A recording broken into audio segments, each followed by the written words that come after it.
வணக்கம். இன்னைக்கு நம்ம வீடியோ பதிவுல எத பத்தி பார்க்க போறோம் அப்படின்னு பார்த்தீங்க அப்படின்னா, அதிர்ஷ்டத்தையும், செல்வத்தையும் தரக்கூடிய மனோகரி மந்திர முறைய பத்தி தான் நம்ம இந்த வீடியோ தொகுப்புல பார்க்க போறோம். அதுக்கு முன்னாடி பார்த்தீங்க அப்படின்னா, நம்ம சேனல் இன்னும் சப்ஸ்கிரைப் பண்ணாதவங்க சப்ஸ்கிரைப் பண்ணிக்கங்க. கூட வர்ற பெல் சிம்பலையும் ஆல்ன்றத கிளிக் பண்ணிக்கங்க. அப்பதான் நான் போடுற வீடியோ உங்களுக்கு உடனே நோட்டிஃபிகேஷனா வரும். வாங்க வீடியோக்குள்ள போகலாம்.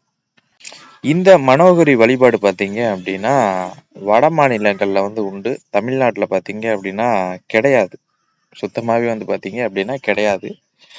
வட மாநிலங்கள்ல பண்றாங்க. ஆனா தமிழ்நாட்டுல பார்த்தீங்க அப்படின்னா, யாராவது ஒரு சில நபர்கள் ஏதேனும் பூஜை முறையிலயோ, இல்ல அப்படின்னா உபாசன முறையிலயோ வாங்கிட்டு பண்றாங்க. ஆனா கோவிலா மனோகரி வழிபாடு தமிழ்நாட்டுல கிடையாது.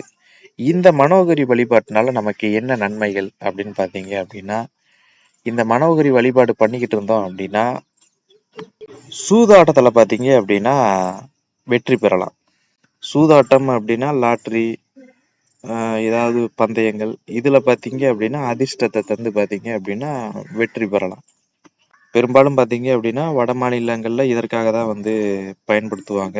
ஏதானும் லாட்டரிக்கா, சூதாட்டத்துக்கோ இது போல விஷயங்களுக்கு தான் பார்த்தீங்க அப்படின்னா, ஏதாவது தொழில் ரீதியா அதிர்ஷ்டம் வரணும் அப்படின்றதுக்காக பார்த்தீங்க அப்படின்னா, இந்த மனோகரி வழிபாட்டை பண்ணுவாங்க. இந்த மனோகரி யாருன்னு பார்த்தீங்க அப்படின்னா, சக்தியின் ஒரு அம்சம் தான். அதே போல பார்த்தீங்க அப்படின்னா, இந்த மனோகரி பார்வைப்படக்கூடிய இடத்துல இருக்கக்கூடிய நபர்கள் செல்வந்தர்களாகவும், கோடீஸ்வரர்களாகவும் இருப்பாங்க.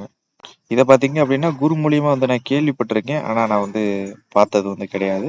குரு வழியில நான் கேள்வி பட்டிருக்கிறேன். இது போல மனோகரி பார்வைப்பட்ட இடத்துல இருக்கக்கூடிய நபர்கள் செல்வந்தராகவும் கோடீஸ்வரர்களாகவும் இருப்பாங்க அப்படின்றத நான் கேள்விப்பட்டிருக்கேன்.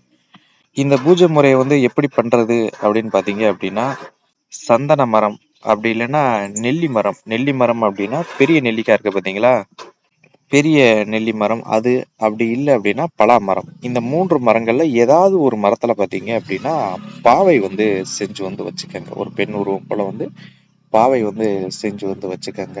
அப்படி பாவை உங்களால செய்ய முடியல அப்படின்ற பட்சத்துல சக்தி படத்தை கூட ஒரு போட்டோவை வச்சு அதை வழி படலாம். உங்க பூஜை அறையில பாத்தீங்க அப்படின்னா சக்தி படத்தையோ இல்லை அப்படின்னா பாவைகள், இந்த 3 பாவைகள்ல ஏதாவது ஒரு பாவையை வச்சு பார்த்தீங்க அப்படின்னா இந்த ஸ்கிரீன்ல கொடுத்துருக்கிற மந்திரத்தை ஒரு 1008 முறை தினந்தோறும் உச்சரிக்கணும். இந்த மந்திரத்தை எப்போ உச்சரிக்கணும் அப்படின்னு பார்த்தீங்க அப்படின்னா, விடியற்கால பிரம்ம முகூர்த்த நேரத்துல தான் பார்த்தீங்க அப்படின்னா இந்த மந்திரத்தை உச்சரிக்கணும். இந்த 4 to 6 அந்த நேரத்துல தான் பார்த்தீங்க அப்படின்னா குளிச்சு முடிச்சு சுத்தபத்தமா இருக்கக்கூடிய நேரத்துல தான் உச்சரிக்கணும். அது போல இந்த மந்திரத்தை நீங்க உச்சரிக்கக்கூடிய அந்த நேரத்துல எந்த விதமான தீய செயல்களையும் ஈடுபடாதீங்க. மது, அசைவம், இது போல தாம்பத்தியம் இது போல விஷயங்கள்லாம் பாத்தீங்க அப்படின்னா ஈடுபட கூடாது. அப்படி இது பண்ணேன் அப்படின்னா பிரச்சனைகள் அதிகமா வரும். இந்த மந்திரத்தை பாத்தீங்க அப்படின்னா உச்சரிக்கிறதுக்கு முன்னாடி பாத்தீங்க அப்படின்னா சக்தியவோ மனோகரியும் வணங்கின பிறகு உச்சரிங்க. அதே போல அந்த பாவை எடுத்துட்டு வர்றீங்க அப்படின்னா அதை ஒரு மஞ்சளால சுத்தமா கழுவி அதற்கடுத்து அதற்கு பொட்டு இது போல வச்சு அதற்கடுத்து பிரயோகம் பண்ணுங்க. அது ஒரு மனோகரியாவே தெய்வமா நினைச்சு அதற்கடுத்து பயன்படுத்துங்க. இந்த பூஜைக்கு பாத்தீங்க அப்படின்னா படையல்கள் அப்படின்றது ஒண்ணும் இல்லை.